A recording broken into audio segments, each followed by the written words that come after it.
Hello everyone, welcome back to our class. In this section, we will talk about some contemporary theories of motivation.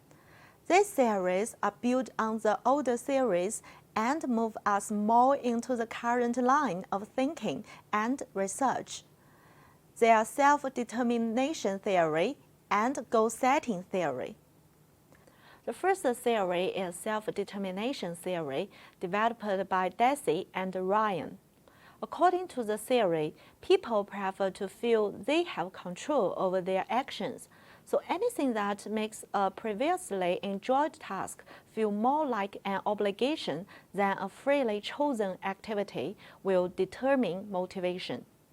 For example, if photography is your hobby, you like to carry your camera wherever you go, so you won't miss any good moments.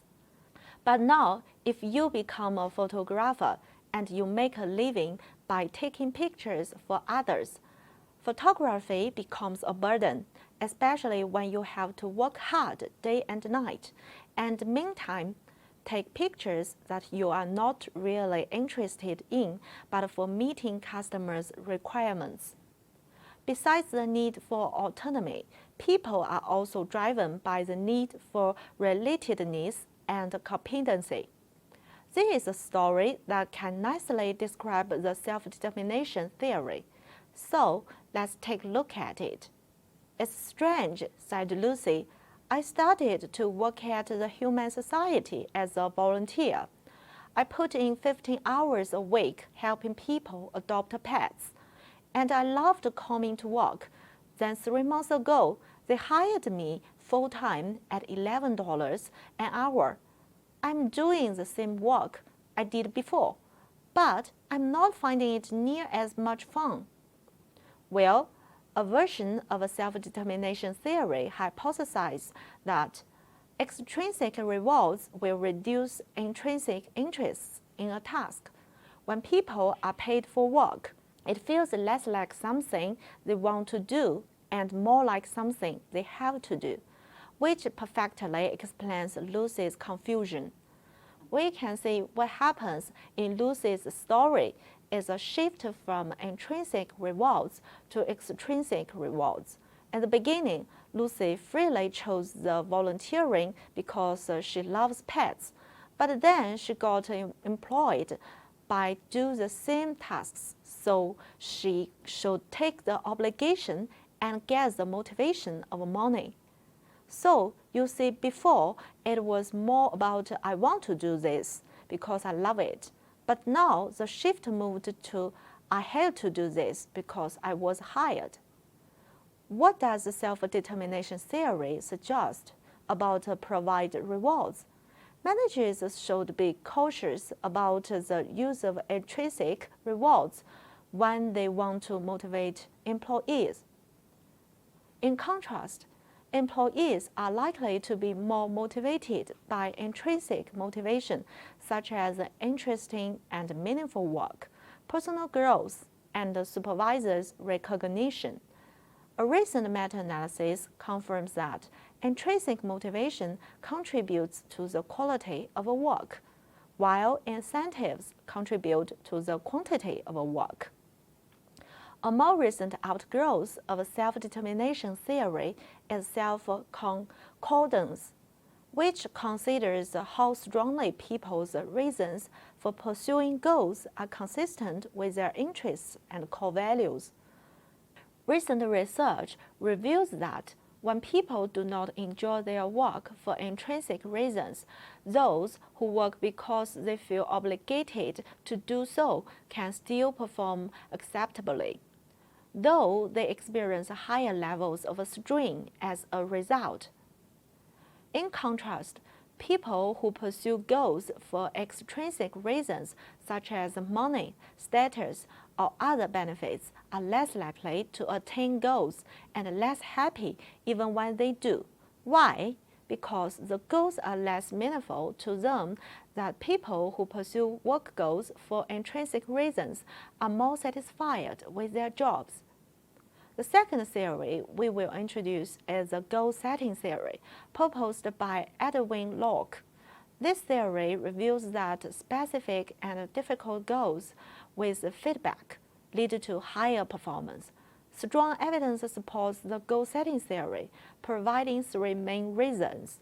First, specificity itself seems to act as an internal stimulus.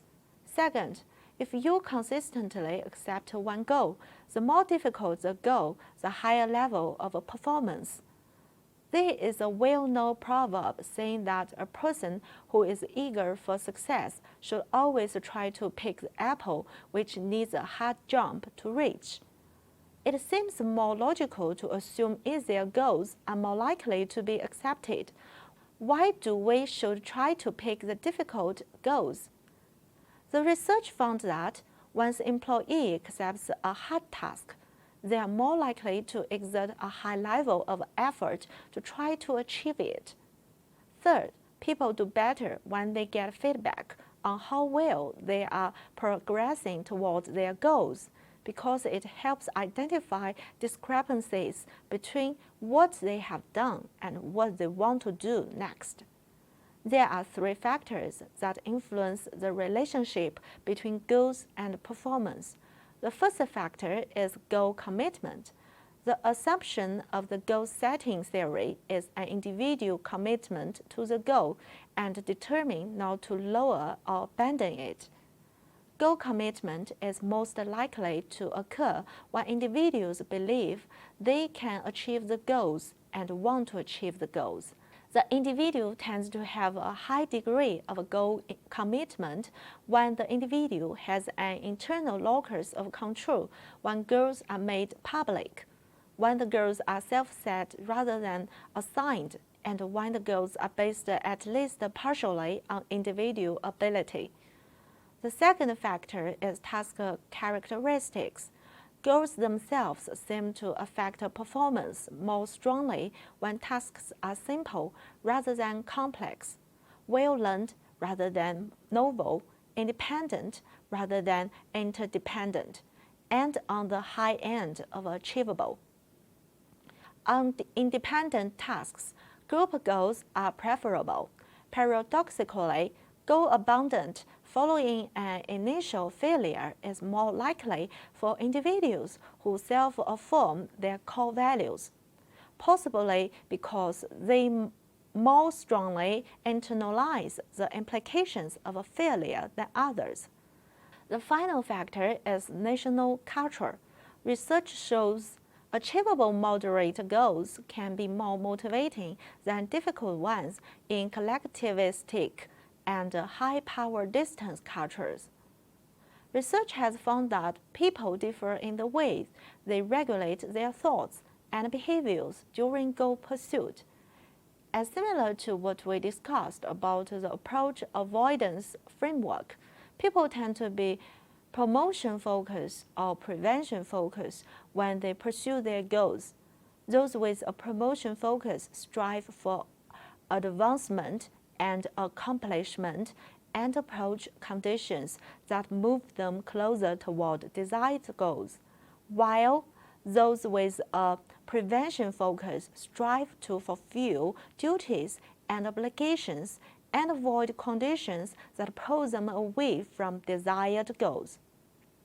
Prevention or promotion focus, there is not an optimal strategy that can be applied in all cases, but it's probably best to be both promotion and prevention oriented. So set achievable goals, remove distractions, and provide structure for these individuals. Let's look at how managers make goal-setting theory operational through the example of a management by objectives program.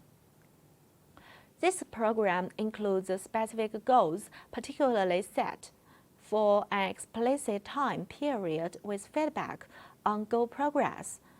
MBO emphasizes particularly set goals that are tangible, verifiable, and measurable. As in the figure, The organization's overall objectives are translated into specific cascading objectives for each level, such as the divisional, departmental, individual level. But because the lower unit managers jointly participate in setting their own goals, MBO works from the bottom up as well as from the top down. The result is a hierarchy that links objectives at one level to those at the next. For the individual employee, MBO provides specific personal performance objectives. Until now, we have learned some important contemporary theories of motivation, self-determination theory, cognitive evaluation theory, and goal-setting theory. In the next section, we will talk about some other influential motivation theories. I hope these theories can give you some hints to understand motivation more deeply. Thank you for your watching. Bye for now.